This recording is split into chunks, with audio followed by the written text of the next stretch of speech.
तुम बोल उठे जब बोल उठा, तुम मौन हुए जब मौन हुआ, कुछ कर्म तुम्हारे संचित कर युग धर्म तना युग धर्म जगा। युग परिवर्तक संस्थापक, युग संचालक हे युगाधार, युग निर्माता युग मूर्ति तुम्हें, युग युग तक युग का नमस्कार, युग युग तक युग का नमस्कार। गांधी जयंती के इस पावन अवसर पर आप सभी को हार्दिक शुभकामनाएं। उद्देश्य से परिपूर्ण, विचारधारा से ओतप्रोत महात्मा गांधी का व्यक्तित्व हर श्रेणी से श्रेष्ठ था। वह युग पुरुष बनकर युगों तक युगों को अपनी विचारधारा से संचालित करते रहेंगे। ऐसी शाश्वत सत्य महात्मा को ये संसार युगों युगों तक नमन करता रहेगा। धन्यवाद।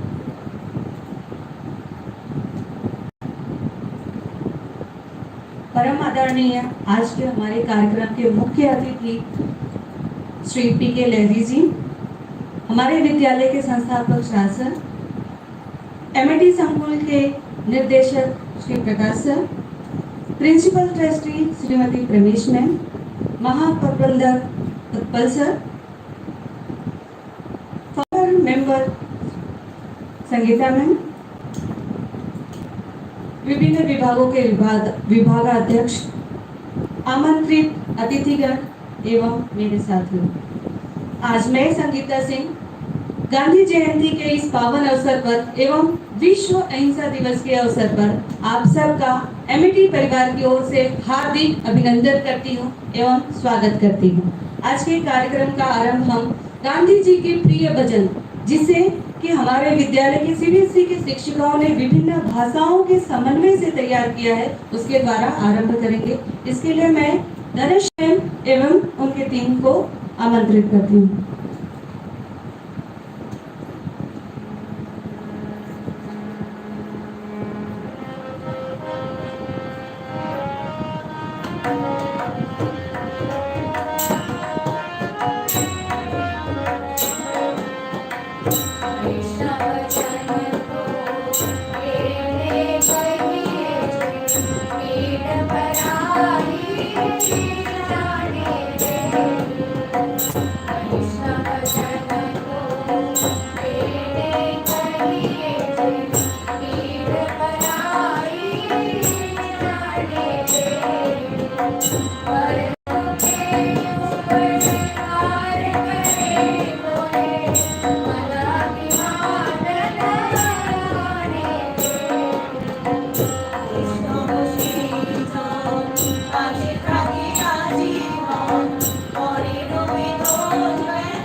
धन्यवाद धनश्री मैम। गीत में भी समन्वय स्थापित किया जा सकता है, जिस समन्वय को गांधी जी ने पूरे जीवन पूरे देश में स्थापित करते रहे, आज वही समन्वय गीत के माध्यम से यहाँ पे प्रस्तुत किया गया। इसके लिए मैं धनश्री मैम और उनके टीम को फिर से बार बार धन्यवाद देती हूँ। गांधी जी द्वारा स्थापित आदर्शों पर चलते हुए जिन आदर्शों को गांधी अपने जीवन में पूरी तरह से समाहित किया है, ऐसे हमारे आज के मुख्य अतिथि का परिचय प्रस्तुत करने के लिए मैं गुजरात बोर्ड अंग्रेजी माध्यम की शिक्षिका सोनाक्षी व्यास को आमंत्रित करती हूँ।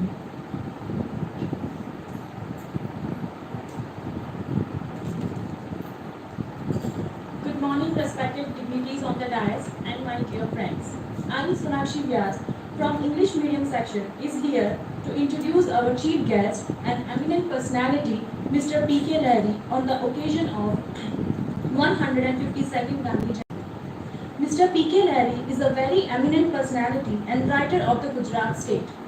He joined IAS in 1969 and retired as Chief Secretary in 2005. During his career, he worked with various departments such as industrial, education, social welfare, and water supply. He has also worked in Government of India as Executive Director in National Institute of Fashion Technology. He worked with 5 Chief Ministers of Gujarat as their Principal Secretary, including our Prime Minister, Shri Narendra Modi, whom he is associated very closely with. He has studied industrial development, employment programs, water management, vocational education, and rural development as areas of special interest. Post-retirement in 2005, Shri Lahiri was associated with Sardar Sarovar Narmada Nigam Limited as Chairman and Managing Director. He is a trustee of the first Jyotirling Somnath Temple, Varagal. The other trustees of this temple are L.K. Advani ji and Amit Shah ji. And the chairman of this temple is our respected Prime Minister Shri Narendra Modi ji. In 2012, Mr. Lahiri visited our school and unveiled Shah sir's book, Make Dhanush No Atmurana. Also, he addressed our students of SSC and HSC on their farewell, and we still remember his words. Today, we will surely listen to his motivational speech on this program soon. Thank you.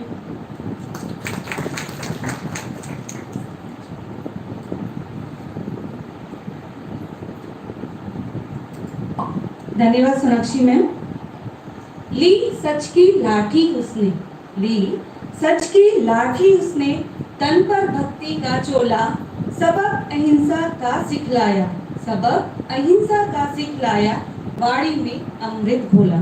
Gandhi ji जीवन पर्यंत जिन आदर्शों को स्वयं निभाते रहे, उन्हीं को पालन करने के लिए दूसरों को भी वो प्रेरित करते रहे। गांधी जी ने जो कुछ भी आदर्श हमें सिखाया, उसका सार नृत्य के माध्यम से प्रस्तुत करने के लिए मैं एमएटी प्ले सेंटर के शिक्षिकाओं को आमंत्रित करती हूँ। Thank you ma'am. सुप्रभात। आज का दिन है 2 अक्टूबर, आज का दिन है बड़ा महान। आज के दिन 2 फूल खिले थे, एक था बापू एक था लाल। जय जवान जय किसान, जय जवान जय किसान, जय जय भारत देश महान। आज हम सभी गांधी जी की 152वीं जयंती मनाने के लिए आमंत्रित हुए हैं, अतः मैं आप सभी को हार्दिक शुभकामनाएं देती हूँ।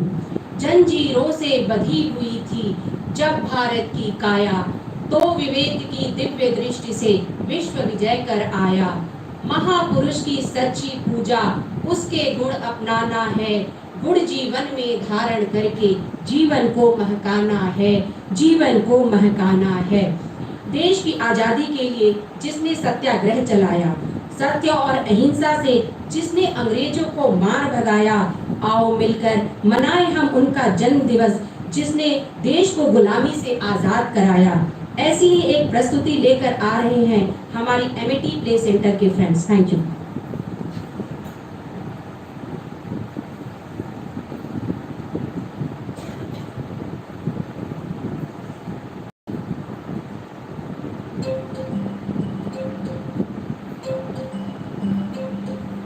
बातों की बातों का है केवल इतना सार,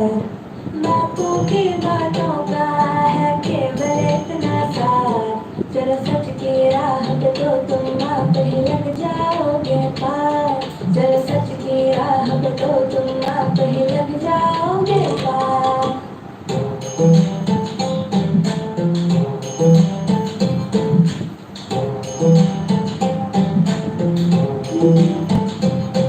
हो दुश्मन सामने तो ना करना कोई बात, हर एक बड़ी मुश्किल का भी देखो हल है प्यार, चलो प्यार की राह पे तो तुम आप ही लग जाओगे पार, चलो प्यार की राह पे तो तुम आप ही लग जाओगे पार। रघुपति राघव राजा राम, पतित पावन सीताराम, सीताराम सीताराम, जय प्यारे तू सीताराम।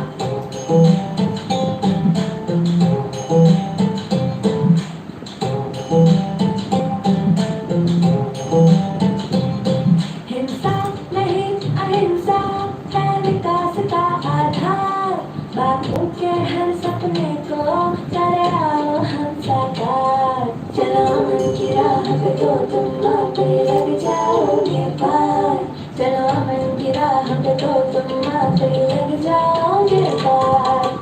रघुपति राघव राजा राम, पतित पावन सीताराम, सीताराम सीताराम, जय प्यारे तू सीताराम।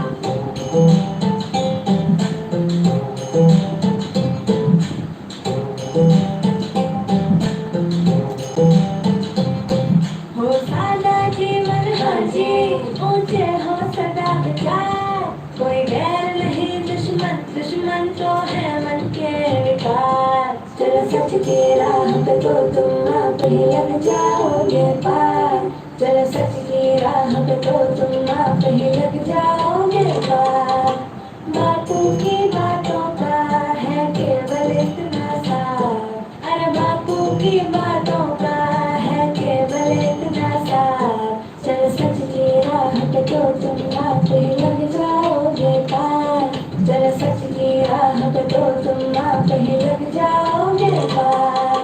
रघुपति राघव राजा राम, पतित पावन सीताराम, सीताराम सीताराम, जय प्यारे तू सीताराम। रघुपति राघव राजा राम, पतित पावन सीताराम, सीताराम सीताराम, जय प्यारे तू सीताराम।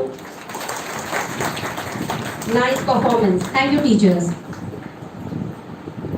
गांधी जी के जन्म दिवस के दिन हम इनके 3 बंदरों को कैसे भूल सकते हैं।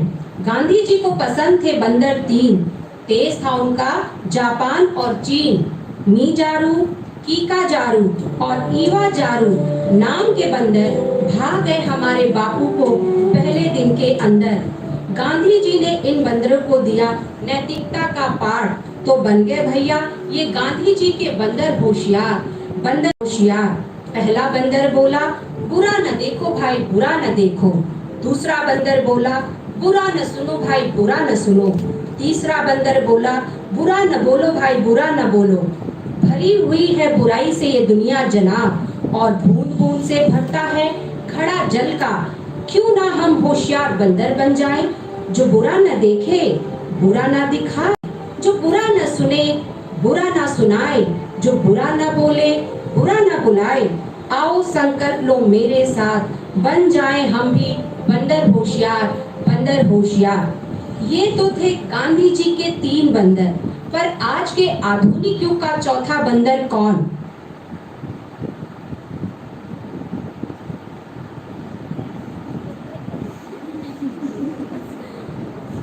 जी हाँ, आज के आधुनिक युग का चौथा बंदर है ये न्यू वर्जन, जो पूरी तरह डिजिटल है, जो ना बुरा बोलता है, जो ना बुरा सुनता है और जो ना बुरा देखता है, यह अपने आप में ही परिपूर्ण है। धन्यवाद।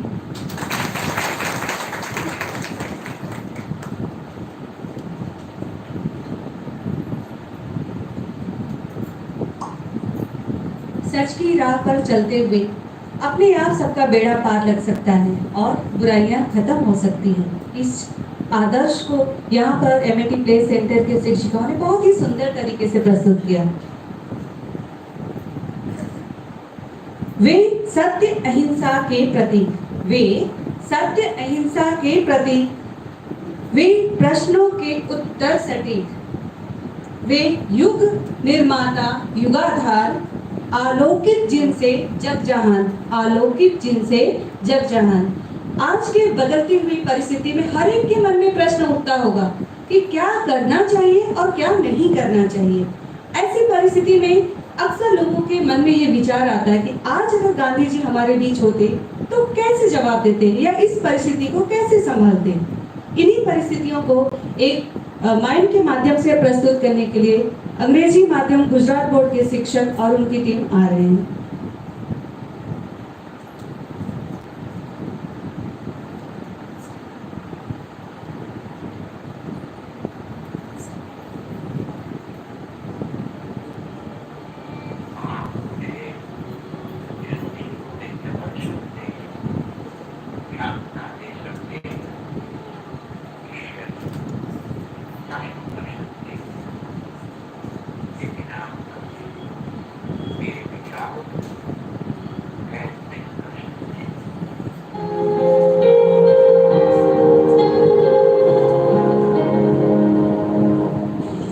कोई एक टुकड़े को तरसे है, कोई तरसे है रोटी को, न जाने कैसे उनकी भूख मिटी बिना धिया।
पूरे देश में आज रात 12 बजे से संपूर्ण देश में संपूर्ण लॉकडाउन होने जा रहा है। जिंदगी है सरगम, बजने में साजों की धुन, हर एक नया पल उम्मीद की है किरण। कोई है सहारा, कोई है खुद में मगन, दर्द किसी का एहसास में है चुभन। जिसको मिले ना यहाँ जिंदगी आए मिले, जिसके दामन में खुशियाँ नहीं आंसू मिले। कैसा गुर्बत का जहां, कैसा ये जहां है, इंसानियत तो कहाँ है।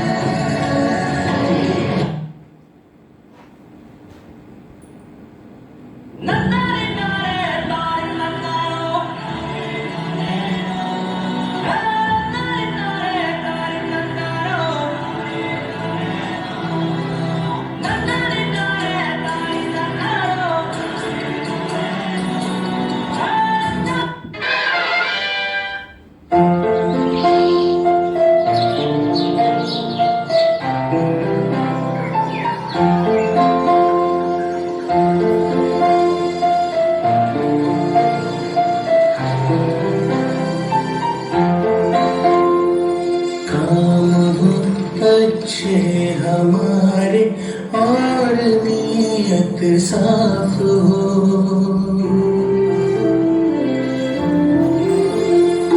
काम हो अच्छे हमारे और नीयत साफ हो। है वही इंसान जहाँ इंसानियत है वही इंसान जहाँ इंसानियत का वास हो।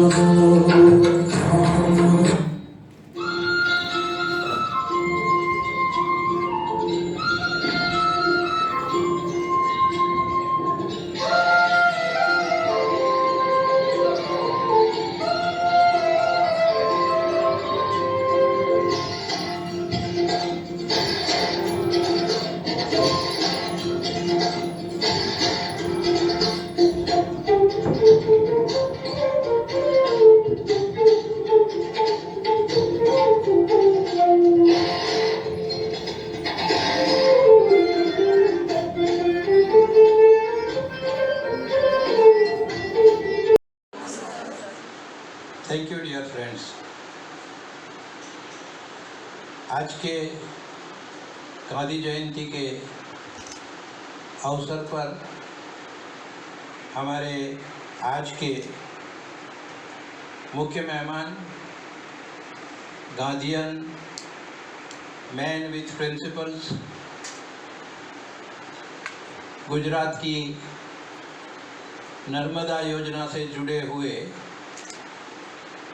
हम सबके सम्मानीय श्री लहरी साहब, उनकी धर्मपत्नी, इस माध्यम से जुड़े हुए हमारे एमिटियन फ्रेंड्स, यहाँ उपस्थित हुए पहले दिन से मेरे साथ रहे ये ट्रस्ट के प्रिंसिपल ट्रस्टी बहन प्रमेश बहन, इस स्कूल में लंबे समय से अपना कार्य निभा रहे हैं हमारे प्रकाश भाई मेहता, उत्पल भाई। आज से कई सालों से ऐसे मौके पे हमेशा उपस्थित रह के हमारा हौसला बढ़ाने वाले हमारे तीनों दोस्त, नारायण विद्यालय के पूर्व आचार्य और उत्तम शिक्षक से सम्मानित श्री गरिया साहब, भाई बकुल भाई, भाई ऋषि भाई, मेरे ये विश्वविद्यालय के principal Reena ben, Darpana ben, different heads, Amicus International School Bharuch के प्रिंसिपल मिसेस शालिनी जॉन और उनका स्टाफ, सूरत से यहाँ आए हुए हमारे पुराने लंबे टाइम तक साथ रहने वाले हमारे दोस्त, लोक भारती विद्यालय के आचार्य कीर्ति भाई, दोस्तों, और आज जो यहाँ उपस्थित नहीं है लेकिन हमारे साथ है, ऐसे कई लोगों का नाम मुझे लेना चाहिए, लेकिन मैं सबको याद करके हम सब की ओर से बापू को वंदन करके मेरी बात का शुरुआत करता हूँ। आज के दिन दो कार्यक्रम इकट्ठे हुए हैं। एक है हमारे चीफ गेस्ट मेरी किताब का विमोचन करने वाले हैं, वो लहरी साहब को मैं व्यक्तिगत रूप से और एमिटी परिवार की सब तरफ से धन्यवाद प्रकट करता हूँ, वंदन प्रकट करता हूँ कि इतने व्यस्त समय में भी वो बहुत काम करते हैं, बहुत कुछ ट्रस्ट से जुड़े हुए, सुविचार से लेके सोमनाथ ट्रस्ट में वो बहुत एक्टिव है।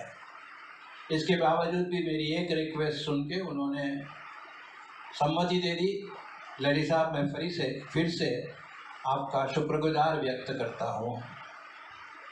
अब मैं पहले गांधी की बात करूँ, फिर गांधी के केंद्र में रखी हुई आज की किताब की बात करूँ।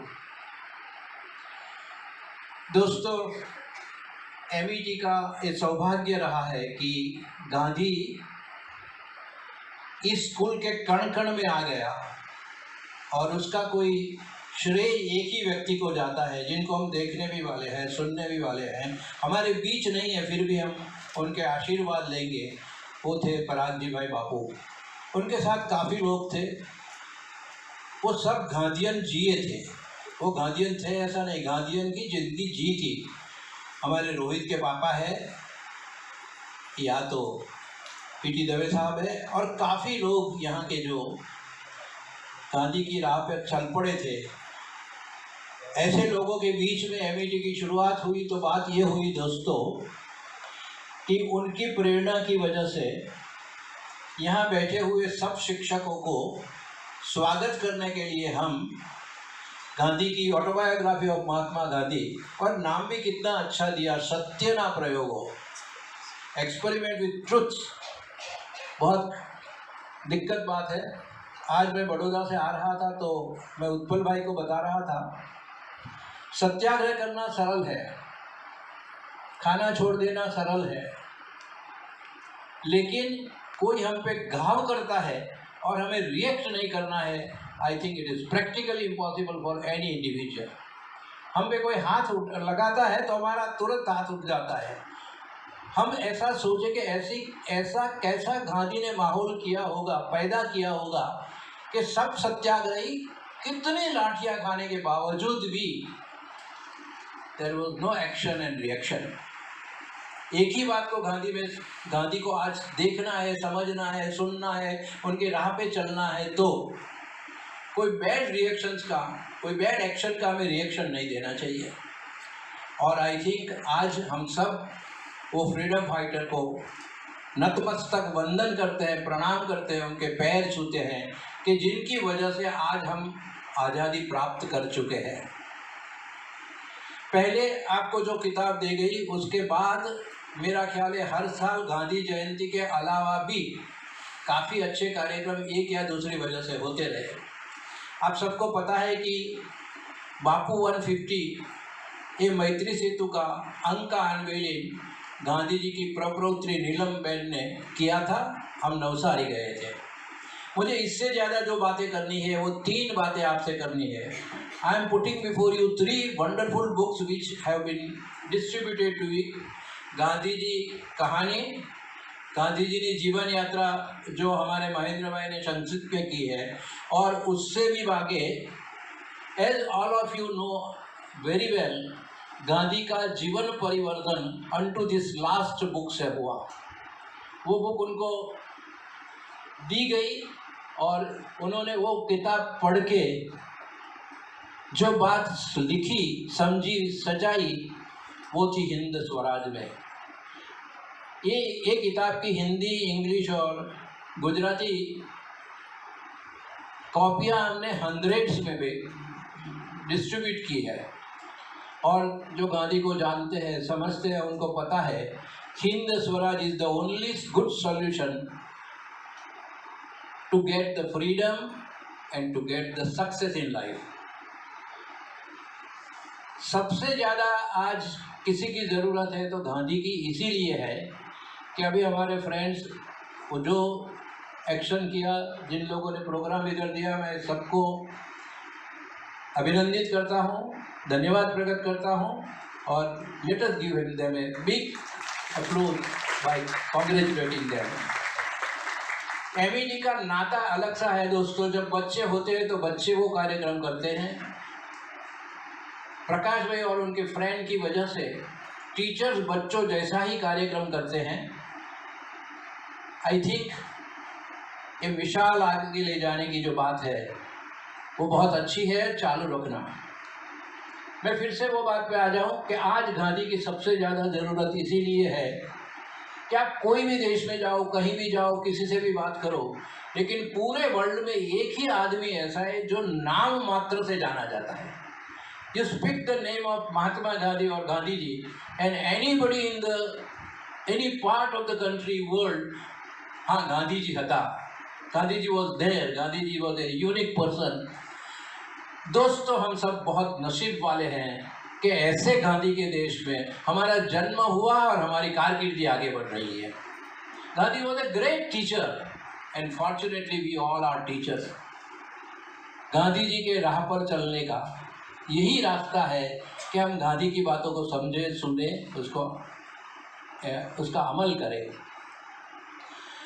दोस्तों, गांधी ने जो बातें कही वो करके दिखाई। एक दफ़े, ये मेरी किताब में भी है, मैं बाद में बात करता हूँ, एक दफ़े कस्तूरबा बीमार हो गई। जब उनके ट्रीटमेंट की बात आई तो गांधी ने ये कहा कि मैं पहले थोड़े नर्स का कोर्स कर लूँ। उनके पूरे टाइम टेबल में से उन्होंने कोई थोड़ा समय अलग निकाला और हॉस्पिटल में हर रोज़ जाने लगे। वहाँ से नर्सिंग कैसे होता है वो बताया, सीखा, और फिर कस्तूरबा का और नर्सिंग में हॉस्पिटल में काम भी किया। I think this is the best example for all of us as a teachers. हम जो बातें हमारे बच्चों को करते हैं, कहते हैं, सुनाते हैं, करवाते हैं, वो हमें पहले करना है। ये जो किताबें मैं आपको दिखा रहा हूँ वो आपके पास है। ये दांडी कूच वाली किताब जो हमारा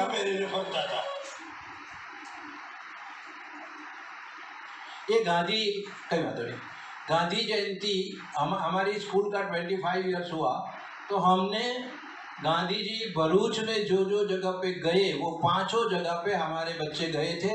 गांधी जी ने जो स्पीच दी वो भी दी थी और गांधी जी ने जो जो काम किया, और गांधी जी के साथ उस समय या तो सरदार वल्लभ भाई थे या जवाहरलाल नेहरू थे, ऐसे हमारे बच्चे बन के वो गाँव में घूमे थे।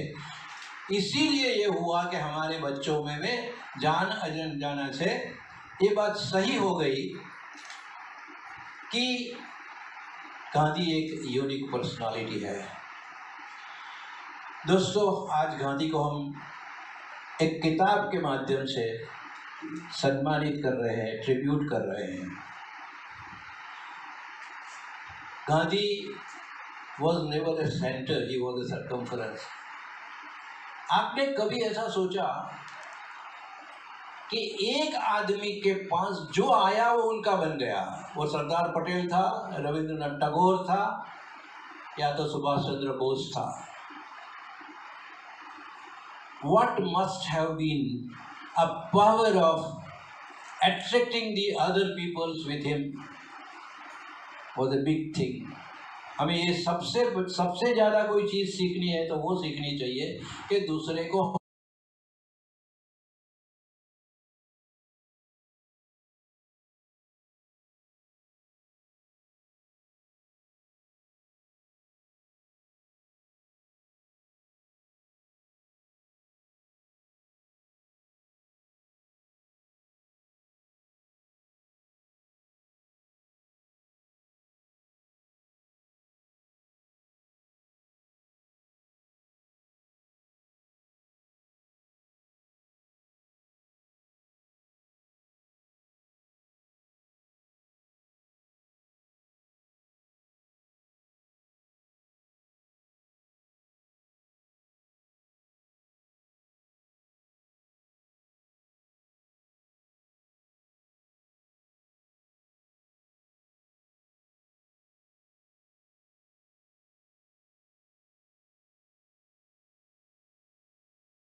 शिक्षक के तौर पे भी और एक समाज के सामान्य नागरिक के तौर पे भी, कि पहले जब हम किसी को कुछ करने के लिए कहते हैं तो सबसे पहले हमें उसको सीख कर खुद आजमा लेना चाहिए, फिर हम अच्छी तरह से दूसरों को सिखा सकते हैं। और दूसरी बात कि जब हम एक साधारण इंसान की तरह हैं या फिर स्कूल में भी है एक शिक्षक के तौर पे, तो सबसे पहले हमें दूसरों को अपना बना लेने की जो कला है वो हमें जरूर आनी चाहिए, और उसको सीखकर हम अपने जीवन को आसान बना सकते हैं, सुखमय बना सकते हैं। आपकी इन दोनों सीखों को सर हम हमेशा अपने जीवन में अपनाते रहेंगे और इसको आगे लेकर चलते रहेंगे। एक बार फिर से धन्यवाद सर। वैष्णव जन तो तेने कहे गाकर पीड़ा भोगी, ईश्वर अल्लाह तेरो नाम भजकर बना वियोगी। कुछ कहते भारत की आत्मा, कुछ कहते भारत की आत्मा, और कुछ कहते संत, बापू बन गया महात्मा साबरमती के संत, साबरमती के संत। साबरमती के इस अनोखे संत के अनोखे व्यक्तित्व को गीत के माध्यम से प्रस्तुत करने के लिए गुजराती माध्यम के शिक्षकों की टीम को मैं आमंत्रित करती हूँ।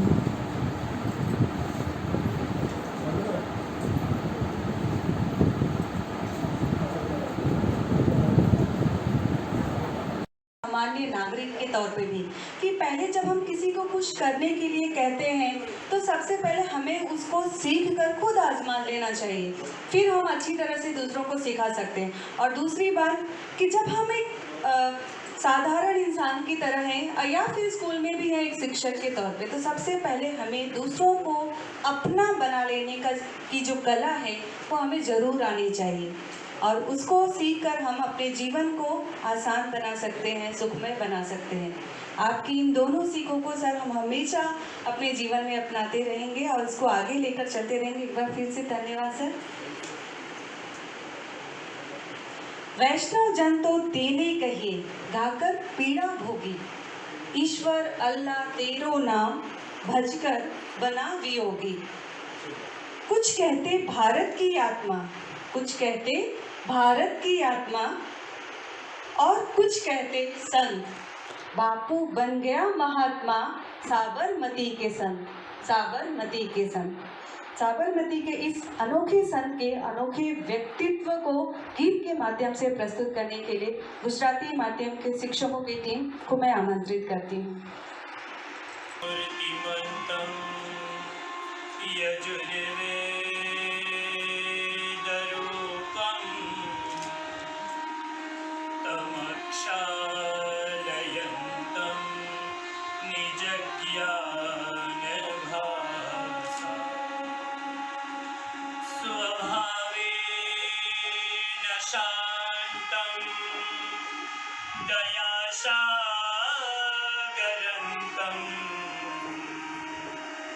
नमामो वयं सद्गुरुं गांधीनाथम्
दादी न कहीं तोप न बंदूक चलाई, दादी न कहीं तोप न बंदूक चलाई, दुश्मन के किले पर बिना की तूने चढ़ाई, दुश्मन के किले पर बिना की तूने चढ़ाई, पहाड़ी फकीर खुद ही करामात दिखाई, पहाड़ी फकीर खुद ही करामात दिखाई, चुटकी में दुश्मनों को दिया देश से निकाल, चुटकी में दुश्मनों को दिया देश से निकाल, साबरमती के संकट में दिया कमर, रघुपति राघव राजा राम, रघुपति राघव राजा राम, आजादी बिना खड़ग बिना था, तेरी हमें आजादी बिना खड़ग बिना था, साबरमती के संकट में कर दिया कमर, रघुपति राघव राजा राम, रघुपति राघव राजा राम, रघुपति राघव राजा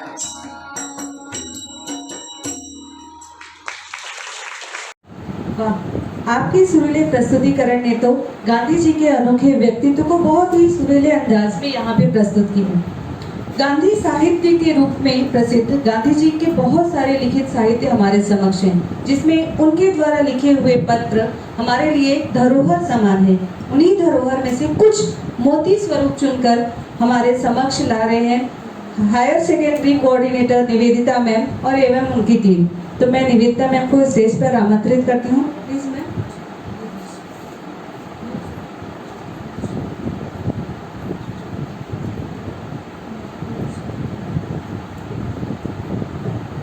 तो गांधी जी के अनोखे व्यक्तित्व को बहुत ही सुरीले अंदाज में यहाँ पे प्रस्तुत किया।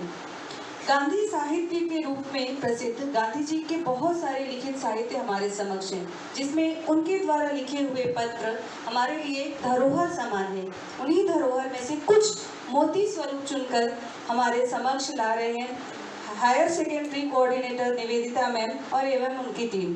तो मैं निवेदिता मैम को स्टेज पर आमंत्रित करती हूँ। Please ma'am.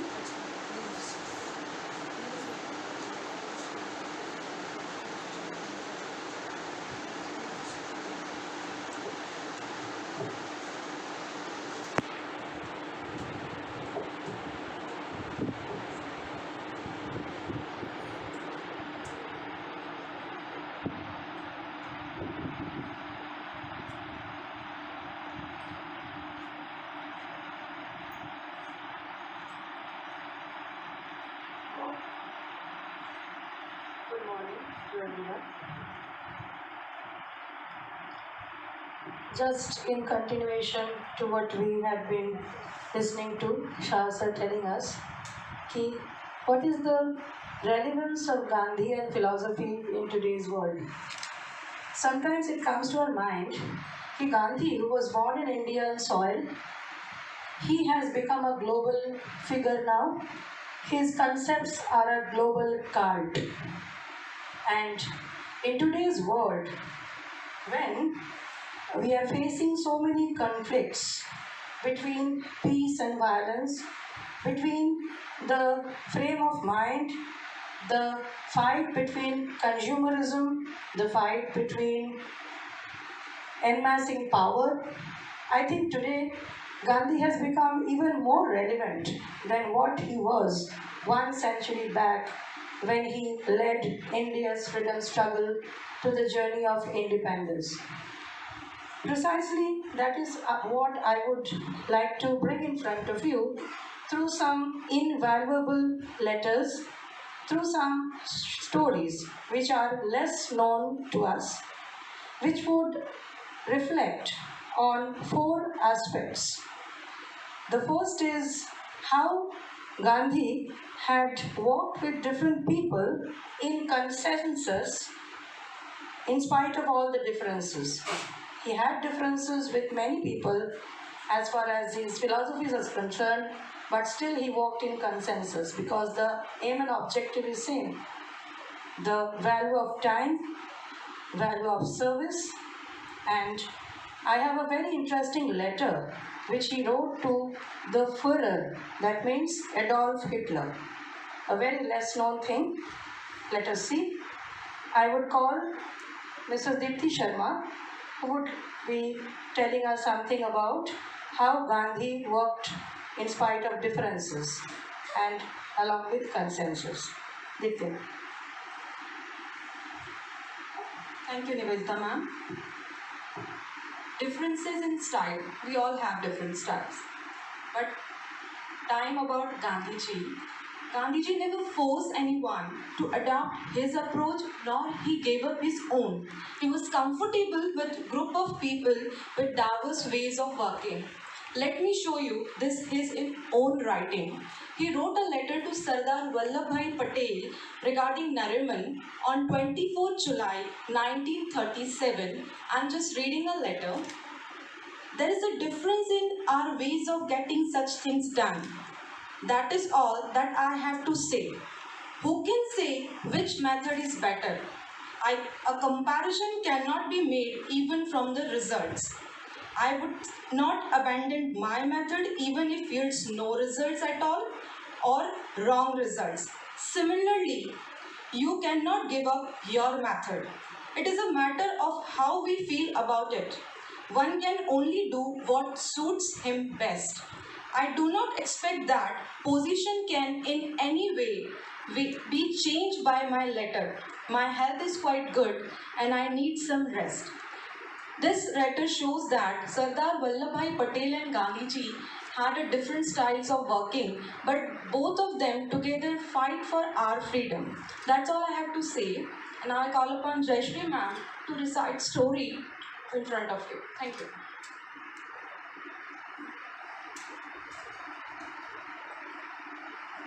Good morning everyone, and thank you Dipti ma'am. One of the most important and adorable quality that we must learn from Gandhiji is valuing time. I'll tell you a story which has not been recorded anywhere in the words of Pandit Sudhakar Chaturvedi, who used to be a translator and script writer, and he is the one who taught Gandhiji the scripture. The incident was once Gandhiji was traveling in a small train uphill to Darjeeling. It was a narrow gauge train. And what happened was that when he was traveling uphill, suddenly the engine got disconnected from the coaches and the coaches started sliding backwards. Now just imagine, it was a just big hilly terrain and the engines and the coaches were sliding backwards. What would happen? There was a huge panic as people were between life and death. Any moment the coaches could fall off and one would not even find a trace of a bone as it was the Himalayas. So, while there was a panic all around, Gandhiji was dictating letters. He was asking Pandit Chaturvedi to take dictation. In a panic-stricken mode, Pandit Chaturvedi said, "Bapu, do you know what's happening? We are in between life and death, the coaches are sliding backwards and nothing to stop it." But Gandhiji said, "Bangalore, take dictation," as he used to call him as Bangalore because he was from Bangalore. He said, "Suppose we get saved, we would have wasted all this time. If we die, we die. But if we get saved, we would have wasted all this time. So take dictation, Bangalore." In a terrible panic-stricken mode, Pandit Chaturvedi was taking dictation. This teaches us that how much he used to value time in his life and teaches us to inculcate the same in our life. Now, I would like to call upon Kamaljeet ma'am to enlighten us with one more adorable qualities of Gandhiji, which was how he valued his duties and responsibilities towards his service. Ma'am, please. Thank you, ma'am. Good morning, everyone. ये उस समय की बात है जब कस्तूरबा गांधी अपनी आखिरी समय में थे। गांधी जी ने कहा, ये मेरी परीक्षा की घड़ी है। आज मुझे ये देखना है कि मैं सबको एक दृष्टि से देखते हुए भी समानता कैसे बनाए रख पाता हूँ।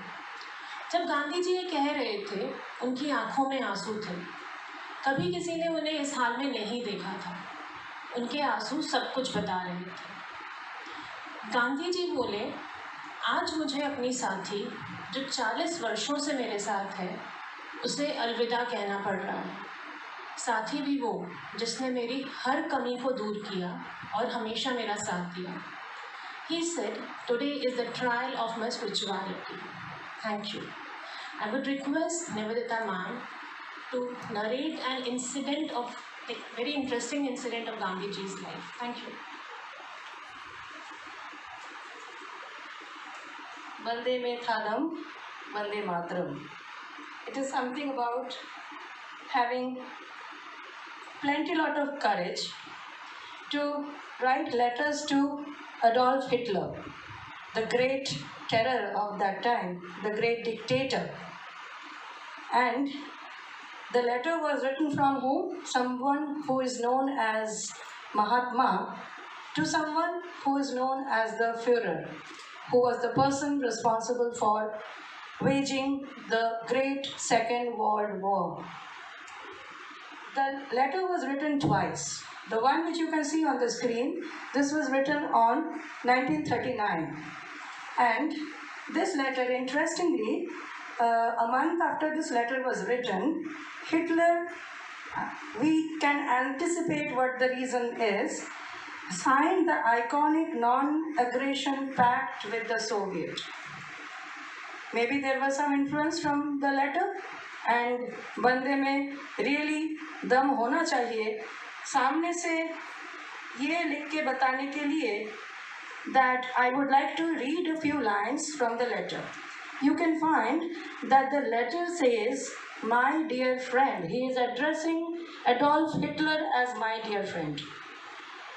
That I address you. I'm exactly reading out the lines. This is from the letter which was written in 1940. It is little longer. I didn't get the exact version, but I can tell you the words. I've taken out a few. That I address you as a friend is no formality. I owe no foes. FOES means मेरी कोई enemy नहीं है. My business in life has been for the past 33 years to enlist the friendship of the whole humanity by befriending mankind irrespective of race, color or creed. Aage. I hope you will have the time and desire to know how a good portion of humanity, he is trying to tell about us, people from the Indian subcontinent, a good portion of humanity who have lived under the influence of the doctrine of universal friendship, वसुधैव कुटुंबकम की जो principal हम follow करते हैं उसी के representative के तौर पे मैं ये चिट्ठी लिख रहा हूँ. View your action. Warning. View your action. We have no doubt about your bravery or devotion to your fatherland. Hitler used to call Germany as his fatherland, not motherland. Nor do we believe that you are the monster described by your opponents, but your own writings and pronouncements and those of your friends and admirers have no room for doubt that many of your acts are monstrous and unbecoming to human dignity, especially in the estimation of men like me who believe in universal friendliness.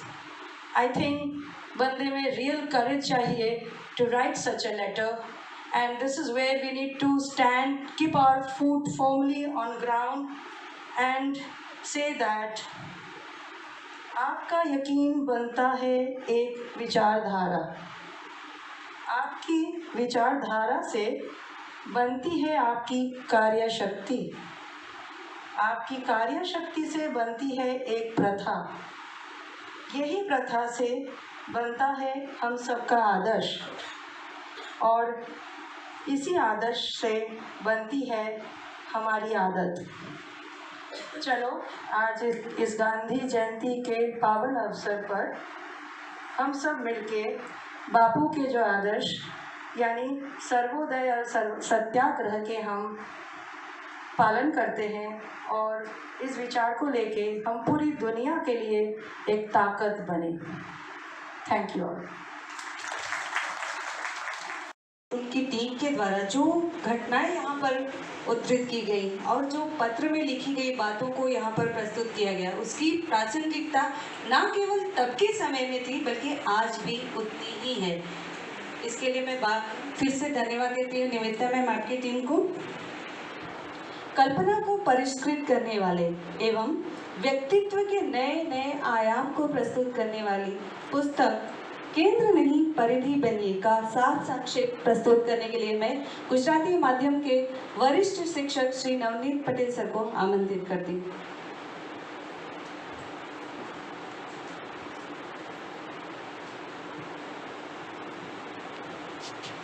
Good morning all of you. सबसे पहले तो मैं ये पुस्तक के बारे में बताने के लिए जो मुझे मौका दिया है उसके लिए मेरे परिवार से ही आभारी हूँ। पुस्तक का नाम है केंद्र नहीं परिधि बनिए और लेखक है श्री रणछोड़ भाई शाह। हम देखते हैं कि हमारे जीवन में जो मैथ्स है वो बहुत बड़ा महत्व रखता है।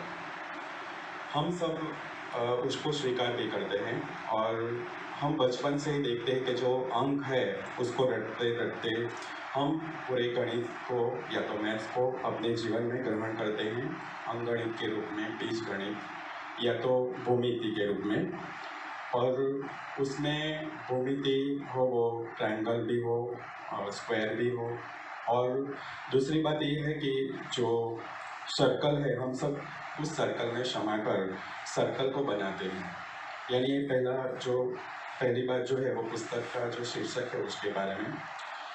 उसके बाद हम देखते हैं कि जो सर्कल है उसमें सेंटर बने रहने की सब जो मनुष्य है उसकी एक वृत्ति होती है कि हम केंद्र में ही रहे।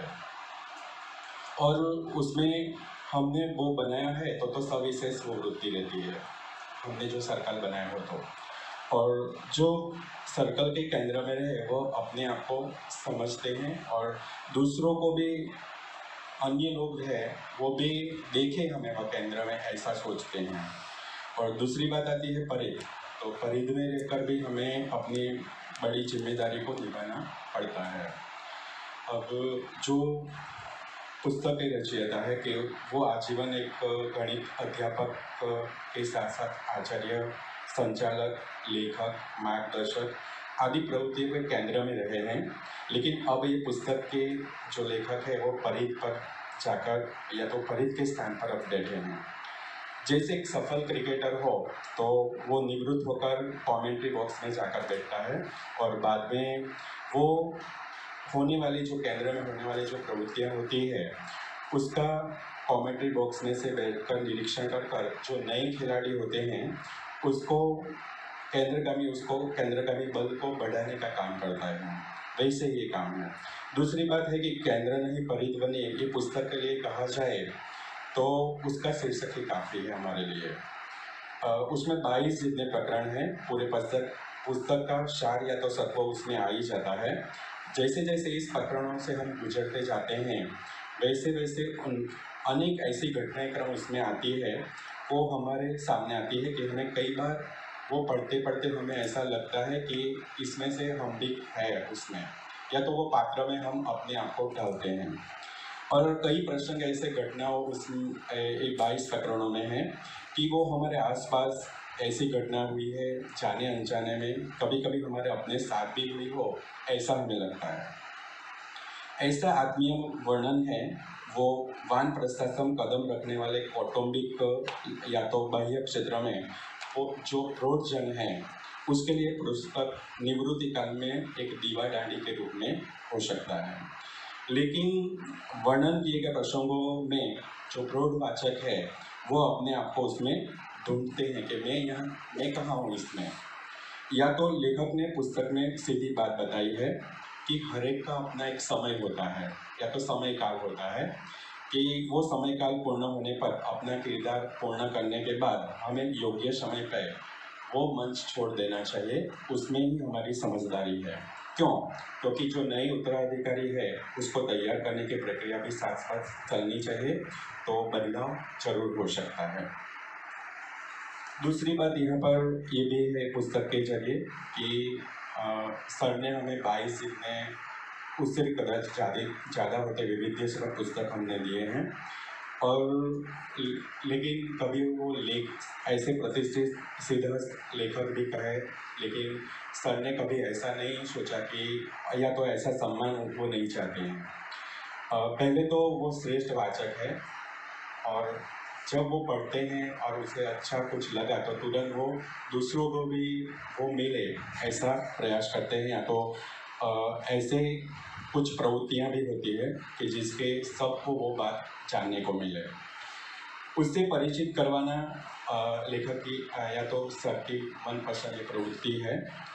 दूसरी बात है कि छोटी पुस्तक प्रदर्शनी से अंतर्राष्ट्रीय पुस्तक मेले में खो जाना उनका स्वभाव है। वाचन का परिपाक आपको क्या लिखना है, दूसरों को क्या देना है, वो भी विवेक देता है। आपका किसी चीज़ को देखना और उसे कलम के जरिए सबके सामने प्रस्तुत करना एक भावक के दिल में सीधा स्थान प्राप्त कर लेता है। और दूसरी बात ये भी है कि यहाँ पर मैं एक पंक्तियाँ सुंदरम की है कि हूँ मानवी मानव थाव तो गणों, वो ये शर के लिए यथा योग्य मानी जाए।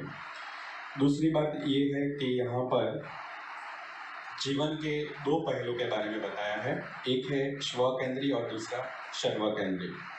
आज हम देख रहे हैं कि स्व को केंद्र में रखकर जीने वाले लोग ज़्यादातर देखे जा रहे हैं, या तो उसकी संख्या दिन ब दिन बढ़ती जा रही है, ऐसा लग रहा है हमारे।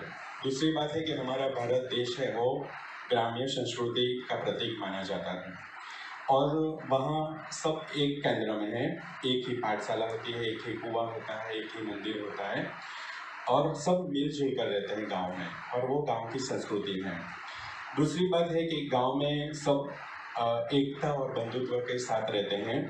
गांव में आया हुआ एक भांजा या तो दामाद वो पूरे गांव का हो जाता है, और दूसरी बात है कि उसी प्रकार उसके साथ व्यवहार भी किया जाता है, लेकिन उसका गौरव और आनंद गर्व सभी महसूस करते हैं। सभी लोग का जीवन हम देखते हैं तो सर्व केंद्रित होता है गांव में, लेकिन आज हम उससे कुछ अलग दिखाई दे रहा है हमें कि किसी के कारण से हम देख रहे हैं कि 5 से या 6 दशक से ग्रामीण संस्कृति अदृश्य हो रही है, और दूसरी बात कि सब भूलने लगे हैं गाँव की संस्कृति को।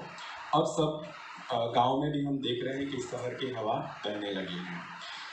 लोग क्या करते हैं कि अभ्यास, अर्थोपार्जन या तो आनंद प्रमोद या तो आधुनिकता के नाम पर गांव में से शहर में आ रहे हैं, और गांव टूट रहे हैं। इसीलिए दूसरी बात कि ऐसा सोच रहे हैं, आज ज़्यादातर लोगों में ऐसी मानसिकता है या तो उसके मन में वो बात बैठ गई है कि हमारा अगर विकास करना हो तो शहर में जाओ, गांव में नहीं रह सकते, ऐसा है। दूसरी बात कि गांव छोड़कर जब वो शहर में जाते हैं तो वहाँ तो ज़्यादातर उसको कोई पहचानने वाला है नहीं, जबकि गांव में तो हम जानते हैं कि पूरा गांव हमें पहचानता है। इसलिए क्या हो रहा है कि गांव में तो स्व केंद्री हो ये बात सामान्य है, और दूसरी बात ये है कि वहाँ कोई हमारा समाज नहीं होता है, हमारा ज़्यादातर कोई पहचान वाले नहीं हैं। इसलिए शहर में आकर हम क्या करते हैं कि हमारा मन जैसा कहे वैसा हम करते हैं, और कुछ भी गलत करने से भी हमें शर्म नहीं आती है। क्यों? क्योंकि वहाँ कोई हमारा ज़्यादा पहचानने वाला कोई है ही नहीं, और इसलिए हम अपनी तरीके से वहाँ जीते हैं। दूसरी बात ये है, बुक में सब बातें हैं, तो वर्तमान काल में संयुक्त परिवार टूट रहे हैं, आज सबको अकेला रहना है, और इसीलिए क्या है कि कौटुंबिक जीवन अस्तित्व में आ चुका है। इस पुस्तक में संग्रहित जो लेख हैं उस पर नज़र डालने पर उपरोक्त बातें ज़्यादा हमें समझ में आती है या तो स्पष्ट हो जाएगी। ये जो लेख है ये पुस्तक में दिए गए वो गुजराती जो सामायिक है उसमें पहले प्रकाशित हो चुके हैं। सामान्यतः कोई भी पुस्तक सर ने वैसे तो अपनी बातें यहाँ पर बताई, उसने बोल दिया है, लेकिन फिर भी मैं थोड़ी बात उसके बारे में कि जो ये पुस्तक लिखा गया है वो सर ने अपने पिताश्री को अर्पण किया है, और उसके बारे में बताया है कि पुस्तक का शीर्षक है वैसे ही अपने पिता ने अपना जीवन व्यतीत किया।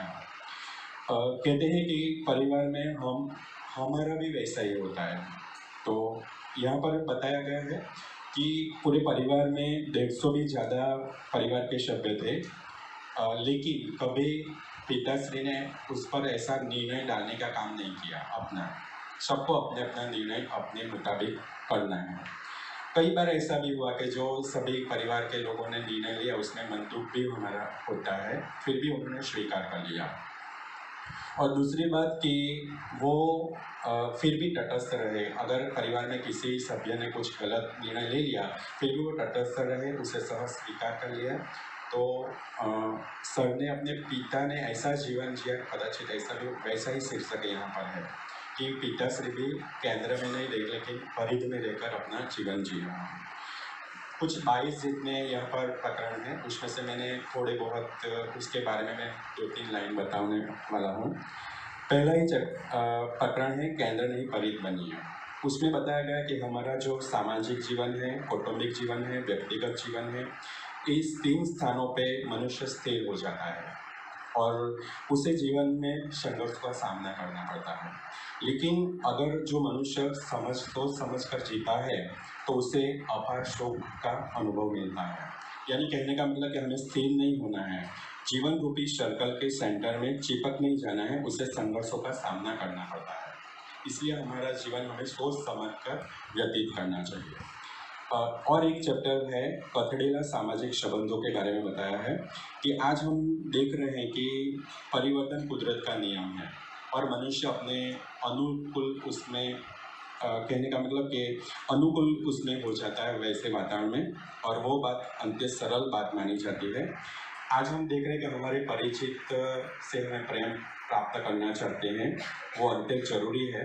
लेकिन आज हम देख रहे हैं कि जो बुजुर्ग हैं हमारे परिवार में ज़्यादातर वो अकेले रह रहे हैं और वो अकेले रहने पर कहने का मतलब ज़्यादातर समस्या हमारे यहाँ बढ़ रही है। जो बुजुर्ग है वो भी युवाओं को सहाय करने या तो अनुकूल थोड़ा मन दुख हो फिर भी वो बड़ा मन रखकर उसे मदद करते हैं युवाओं को, और ये अपना सामाजिक जीवन ज़्यादा सुंदर बने इसलिए प्रयत्न कर रहे हैं। दूसरी बात है एक और चैप्टर में कि दोस्त नो टोकलो, स्व का सोचने के बदले हमें सर्व को हित को ऐसा प्रयास करने हमें अपने निर्धारित स्थल में पहुंच जाते हैं। वर्तमान काल में सब अन्य के दोस्त दिखाते हैं लेकिन अपने नहीं, कहने का मतलब। लेकिन हम देखते हैं कि अगर हम दूसरे के दोष के ऊपर उंगलियां उठाते हैं तो बाकी की उंगलियां हमारे और होती है, वो हम नहीं देखते हैं। ये बात बताई है उसने।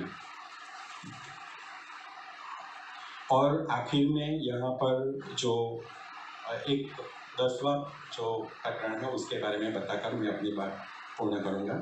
उसमें गांधी जी की ही बात है, गांधी जी और शुश्रूषा। हम देखते हैं कि मनुष्य के 2 पहलू होते हैं, 2 जीवन होते हैं कि एक अपना अंगत जीवन और दूसरा है बाह्य। दोनों प्रकार की में अनेक समस्या आती हैं, प्रश्न होते हैं। हमारे बुजुर्ग कई बार हम उसके बारे में पूछते हैं और हम उसमें से हम हल निकालते हैं। दूसरी बात है कि अगर बाह्य जीवन में कुछ परेशानी, समस्या, प्रश्न होते हैं तो ऐसे कई महान पुरुष है कि उसके हम चरित्र पढ़े तो उसके द्वारा भी वो समस्या पूर्ण हो सकती है या तो उस समस्या को बाहर हम निकल सकते हैं। गांधी जी का एक प्रसंग यहाँ पर दिया गया है कि वो लाहौर में गए और उस समय हरिजन के लिए संग्रहित पैसे इकट्ठे कर रहे हैं। तो प्रवास के दौरान बापू को बहुत सारी परेशानियाँ होती है और वहाँ एक प्रसिद्ध डॉक्टर को पता चलता है और वो वहाँ तुरंत आ जाते हैं और बापू को कहते हैं कि आपकी मैं जांच कर लूँगा। लेकिन गांधी जी बता रहे हैं कि मुझे ऐसा कुछ ज़्यादा मैं बीमार नहीं हूँ। फिर भी वो डॉक्टर कहते हैं कि अगर मैं आपको जांच नहीं करूँगा तो मुझे शांति नहीं मिलेगी।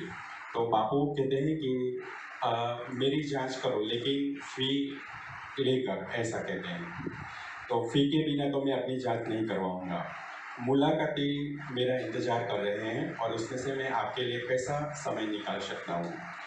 उसके बाद डॉक्टर ने क्या किया कि वो यहाँ आने से पहले विजिट पे गए थे तो कुछ पैसे थे तो वो गांधी जी को दे देते हैं और गांधी जी वो खुशी से वो पैसे लेकर वो हरिजन लिए संग्रहित पैसे में वो रख देते हैं। ये प्रकरण जो दिया गया है उसमें सार इतना ही है कि आज भी हम वैसी परिस्थिति में से गुजर रहे हैं कोविड-19 में। तो यही महामारी के रूप में भी हमें तन मन धन से अपनी सभी की सेवा करनी चाहिए। और दूसरी बात ये है कि लोगों को ऐसे तैयार करना चाहिए, तभी सच्चे अर्थ में हम गांधी जी को अंजलि दी ऐसी मानी जाएगी। Thank you.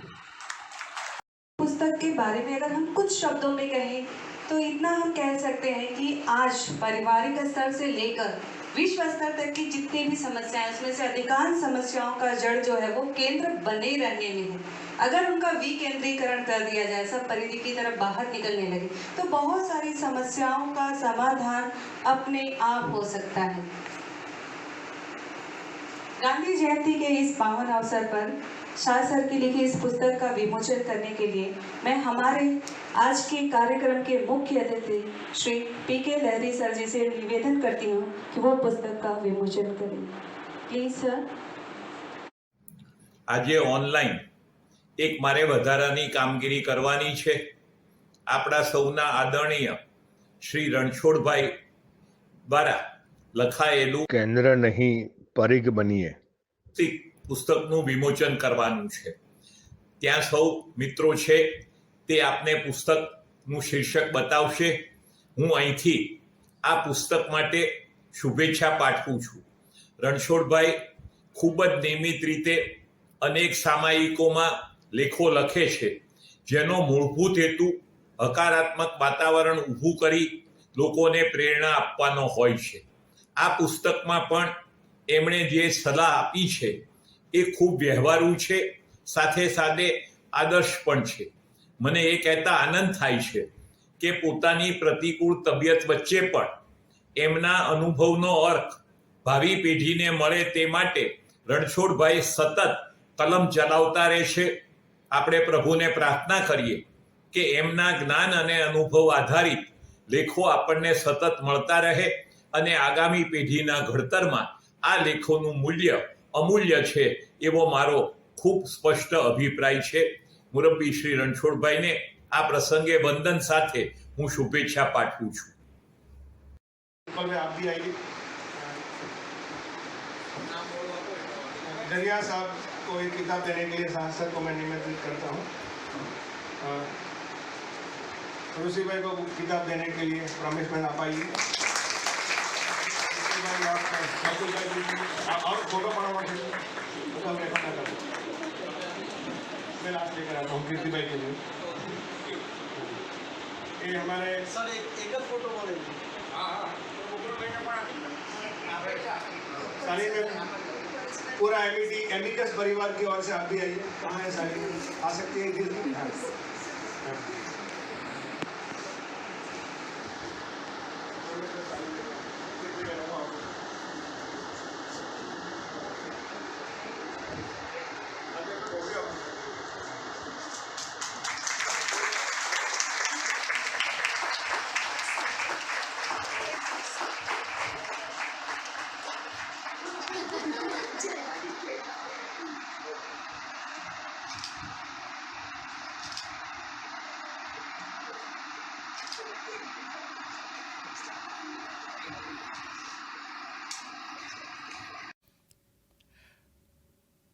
Dear Ranchodbhai Shah, principals, teacher and the students of MIT campus, my greetings on the Gandhiji's 152nd birthday.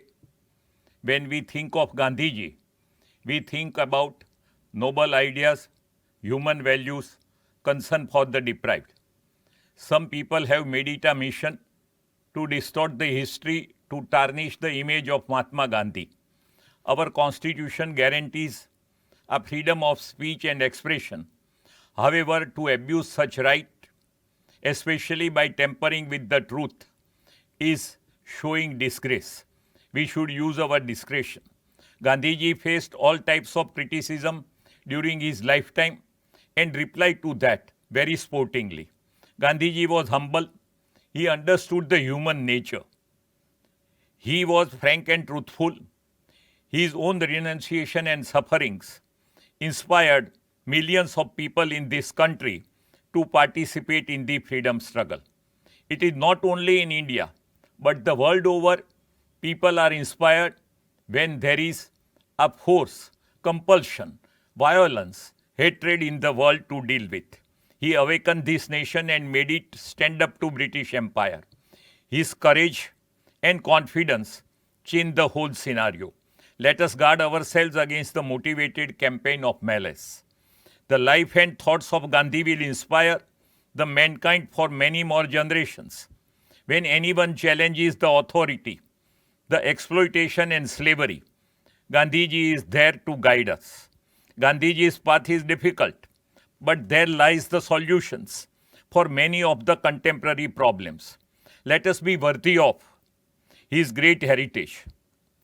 Now coming to the subject of today's talk, the future of online education, let me begin on an optimistic note. Since we are meeting and discussing the subject online today, I am sure that the future of online education will be bright. It has become a necessity. It has become an advantage. I personally feel that online education has become one of the most important subject in the year 2020 and 2021. Coronavirus shook us all. Our systems are also shaken so much that we are now thinking differently and we are behaving according to new norms. We need to take 360-degree view of online education, as it is going to be with us for a long time. Corona has compelled us, but technology has helped us. Corona's two waves in 2020 and 2021 forced us to stay indoor. The schools and colleges remain closed for almost 18 months. Now the situation is limping back to normal, with offline classes having started. Fortunately, by the time Corona hit us, our country was quite well prepared to handle digital communication. The Corona wave first came in March 2020, and then we had 9 pillars of digitization in the country in place. The first is availability of broadband highway. We have been able to cover almost all villages except 4,000 in the country where the facility for internet has already reached. Universal access to mobile communication. We are a country where more than 90 crore mobiles are in use, and we are able to see that many transactions, including payments, are done on mobile. Mobile has become the easiest way to communicate. If somebody has to name a gadget which has been accepted by so many people during last 200 years, mobile will be number one. The public interest access program. People must have access to many things. Thanks to many sites and many applications which are freely available, people are able to use and even evolve their own groups on WhatsApp and many other platforms. E-governance, reforming government through technology. This is a long process, but it has started well. Whether it is appointment in the government or whether it is payment of taxes or filing a return, we find that more and more work is going online and thereby providing no scope for interpersonal action and the corruption which was associated with it. E-Kranti is a program under which electronic delivery of services have to be common. The day is not far when the banks will have no checkbook. Everyone will be operating their accounts online. Today there is some doubt and fear about the safety of the operation, but as the technology improves, those things will be taken care of. The next sixth pillar of digitization is information for all. We all know that today we have information on our tips, and information is easily accessible to anyone who is willing to retrieve it.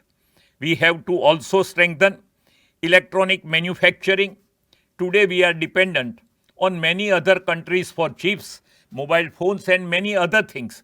Now we have the capacity to do these things within our country, and we should not lose any time further. The information technology has become an inevitable precondition for jobs in our economy, whether he is a doctor, he is a lawyer, architect, engineer, any profession, or anyone, whether he is working in government office or a non-government organization. Knowledge of information technology, ability to operate computer and software has become mandatory. Our country has progressed well on the path of digitization of various activity, but we still to strengthen our capacity in all these 9 sectors to achieve our goal of leading the world in software as well as hardware.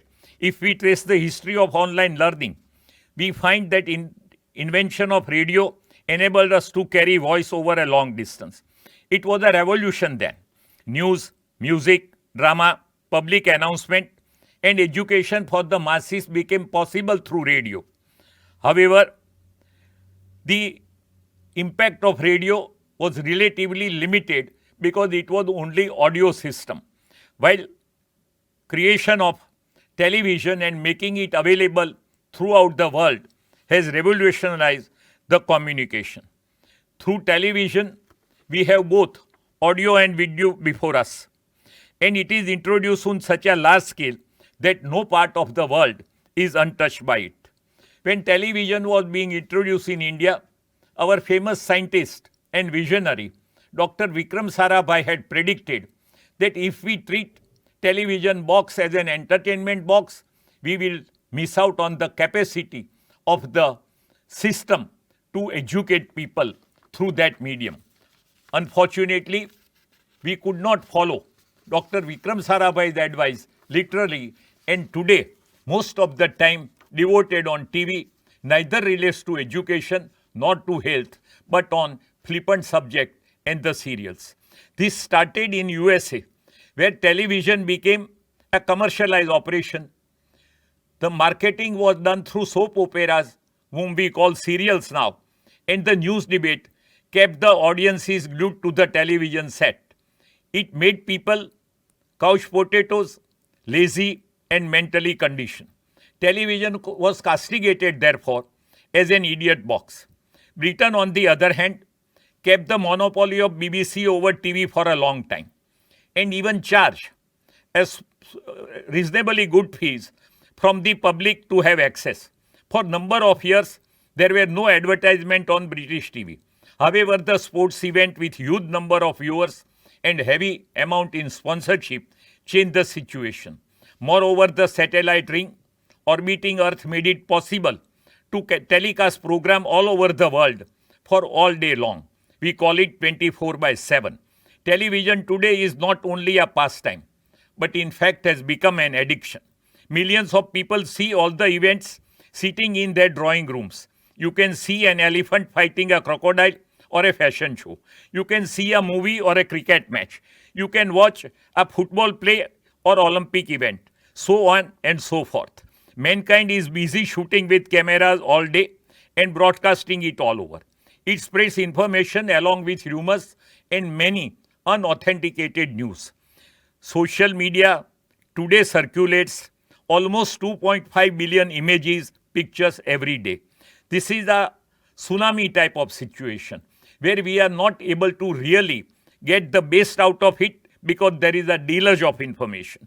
The facilities like photoshopping has destroyed the credibility of the TV channels. Television per se is not bad, but the excess and unnecessary excitement need to be avoided. Television is a tool. It cannot and should not enslave us. It should not take away our freedom to think. It cannot dictate us or condition our minds. The impact of audiovisual is powerful, and hence we have to guard against it. The British Prime Minister Harold Wilson was a visionary. He established in 1969, a very long time back, in fact, more than 50 years back, an open university where people could learn through distance education. Earlier it was located in London. Then the Open University now functions from a new township, a very model township named after famous economics Milton and Keynes. More than 20 lakh students in hundreds of subjects ranging from culinary, art, music, mathematics and science have graduated from this university. This model has become so successful and popular that today most of the countries have open universities. These universities allow a lot of latitude to the students in selecting subjects.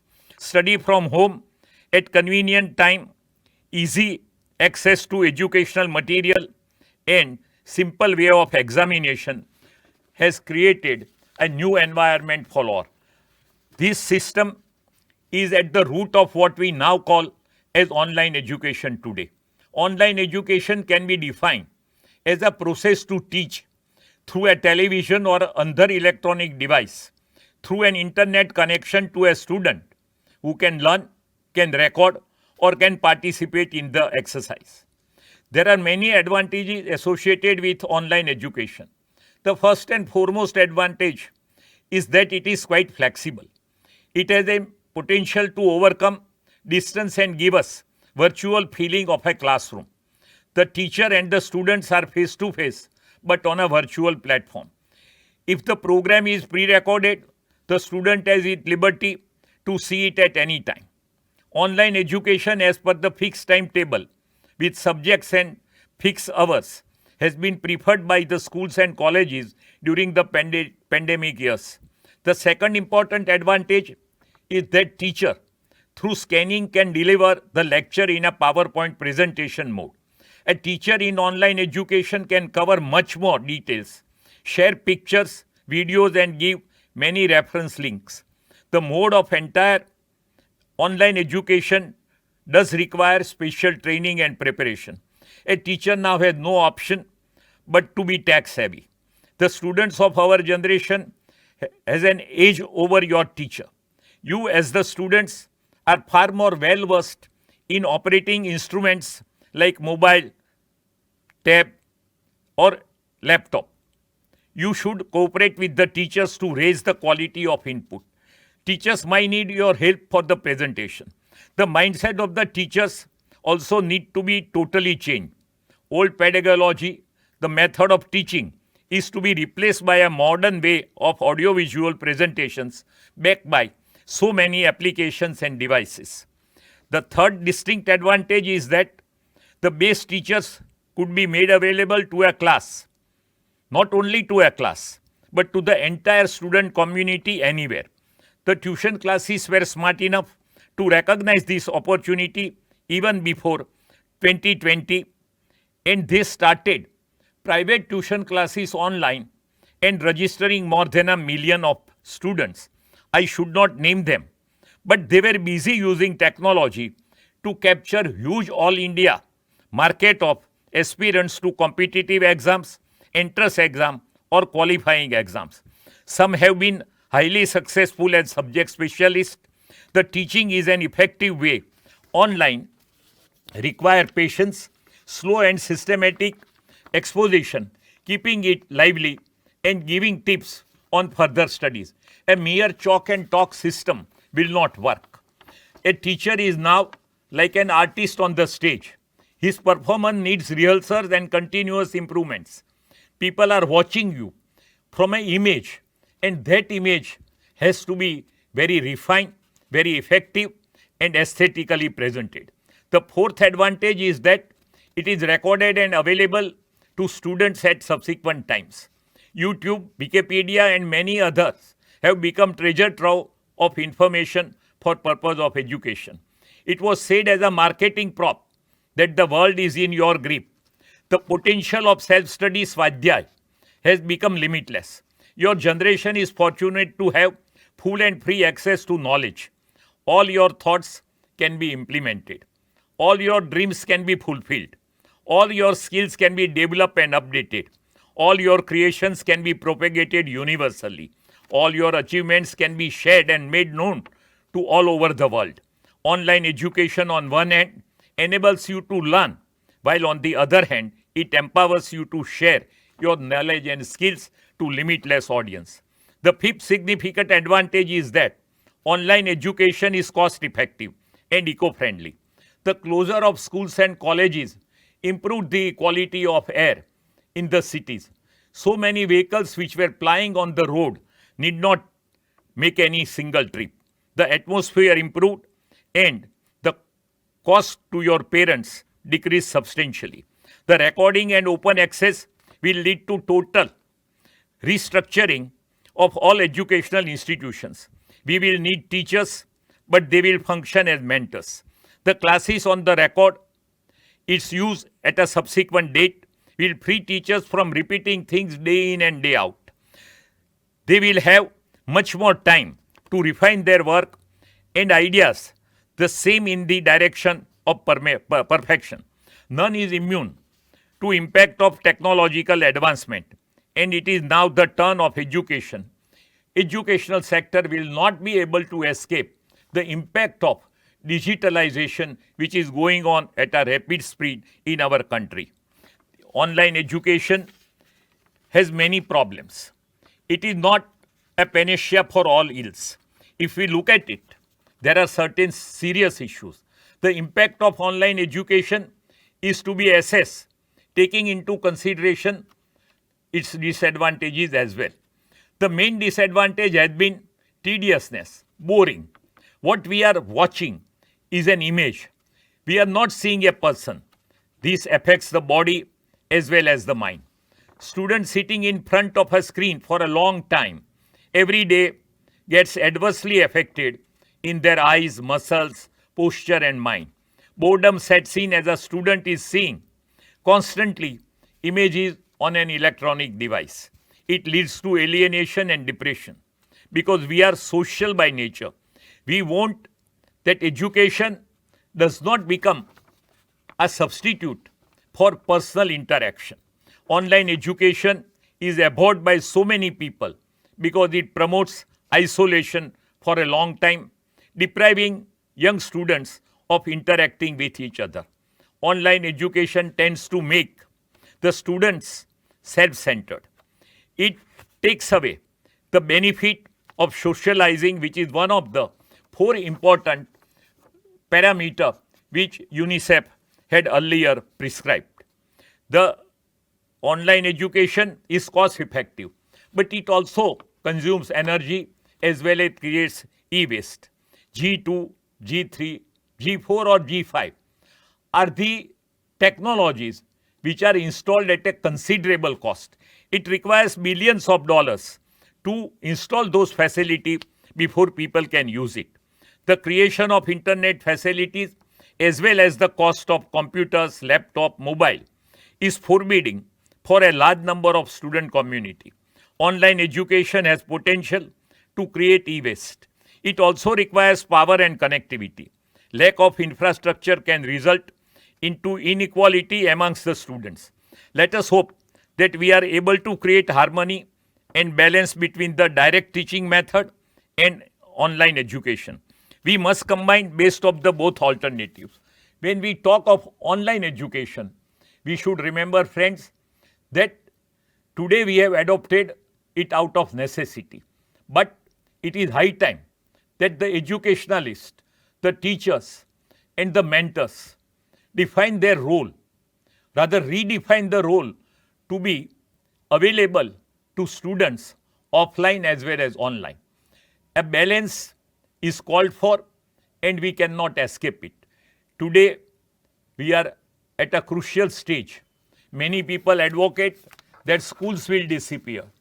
No longer a student needs to be taught in terms of a subject or put him in a class. He can learn topic-wise and get the credit.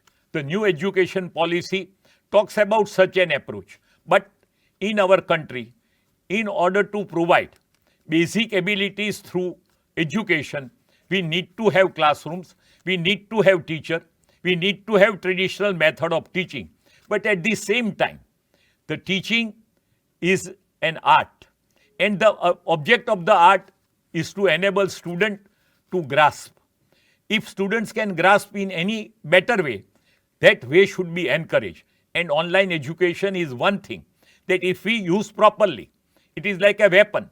You, like a knife, you can injure a person or you can do the operation. The knife is neutral as far as moral value is concerned. So is the online education. Online education has no value by itself. It has a value which I and you will give. You are all very tech savvy. You are born with almost inherent knowledge of operating gadgets. Our generation had not even imagined that such gadgets will be available all around. But today, it has become a very, very useful tool.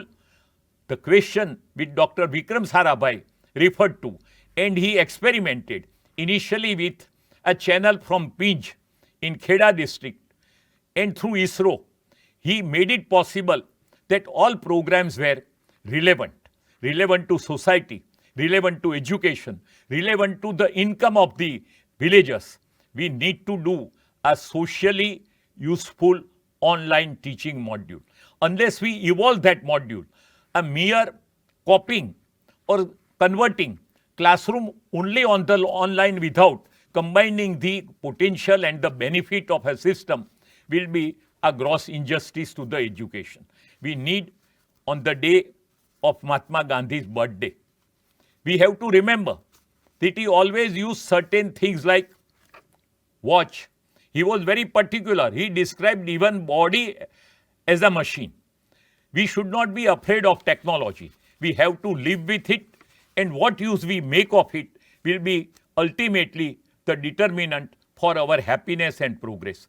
We have to guard against the limitation of technology, the abuses of technology, and exploitation which is possible through technology. If we do that, we have paid our homage to the father of the nation, as well as we have achieved what he would have liked, that each and everyone has access to education even without much help.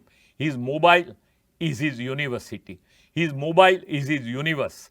And through mobile applications and softwares, we are able to really learn, which we could not have learnt even sitting for hours together in any well-equipped library. The knowledge is now within our hands. But if we waste our time on trivialities, we do not become serious, and we do not devote our time, then mobile has become an addiction like TV. And if TV was an idiot box, mobile can be a moron box. We have to be very, very careful, alert, and cultivate habit that a tool is to be used when it is needed and it is to be kept aside when it is not needed. If you develop this discretion, what we call in our language Vivek Buddhi, then only the benefit of technology will occur to all. I am really thankful to Ranchod Bhai, Prakash Bhai, and all others for allowing me to share my views on this important day with all of you. I am sure that you would have liked some of the ideas. I am neither tech savvy nor an expert, but based on my experience and observation, I have tried to convey a meaning, a message that don't be afraid of online education. Trust that technology has a future. The question is how we make it, how we use it, and what is the impact on our life. If we waste the capabilities on very, very irrelevant issues, if we fall victim to untruth and rumors, it will be a sad day. If we become better persons, well informed, more knowledgeable, more skilled, that thanks to technology, we will be able to say that we have used technology well. Let us all resolve that we will respect the technology, use it as and when needed for the right purpose, and we will avoid any abuse or misuse of it, and will cultivate that as a good civic habit, good individual habit, and as a good social practice. With these words, I once again thank you all for patient hearing. Jai Hind.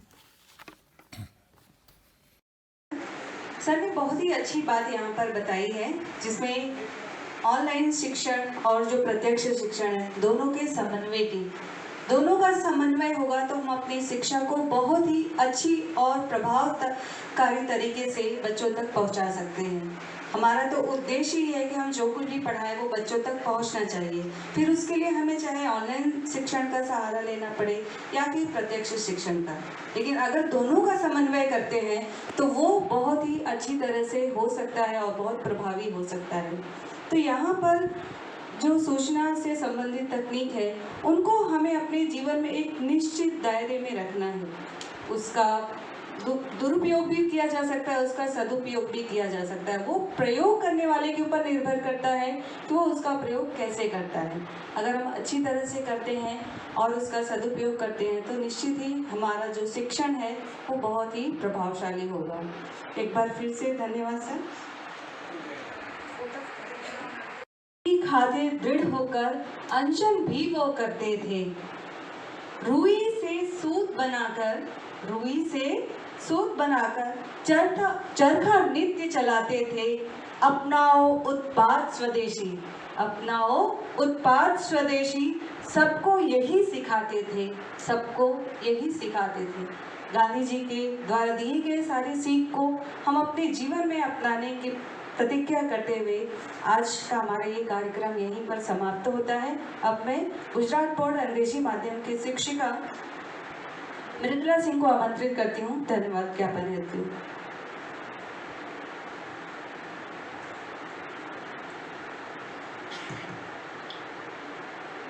मैं मृदुला सिंह यहाँ उपस्थित सभी को गांधी जी के 192वें जन्म जयंती के अवसर पर हार्दिक बधाई देती हूँ। आदरणीय लहरी सर, आप एक महान हस्ती हैं और विभिन्न सामाजिक कार्यों से जुड़े हुए हैं। फिर भी आपने बहुत ही व्यस्ततम कार्यक्रम में से हमारे लिए जो अमूल्य समय निकालकर ऑनलाइन शिक्षण के भविष्य से संबंधित जो नई जानकारी एवं महत्व को समझाया है वो भविष्य में सदैव हमारा मार्ग प्रशस्त करता रहेगा। मैं एमएटी स्कूल परिवार की ओर से बहुत बहुत धन्यवाद करती हूँ। मैं हमारे मैनेजिंग ट्रस्टी शाह सर का भी बहुत बहुत आभार प्रकट करना चाहती हूँ, जिनके प्रयासों के परिणाम स्वरूप आज हमें ऐसे अप्रतिम व्यक्तित्व वाले अतिथि को सुनने का अवसर मिला। Thank you sir. एमएटी के शिक्षकों ने अपनी प्रतिभा को प्रदर्शित करके आज के कार्यक्रम को सफल बनाया। इनके लिए उन्हें हम सबकी ओर से हार्दिक अभिनंदन।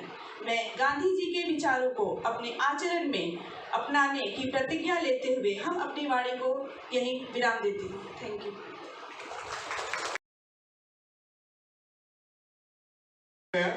लेकिन जैसे कथा में जब तक प्रसाद नहीं मिलता तब तक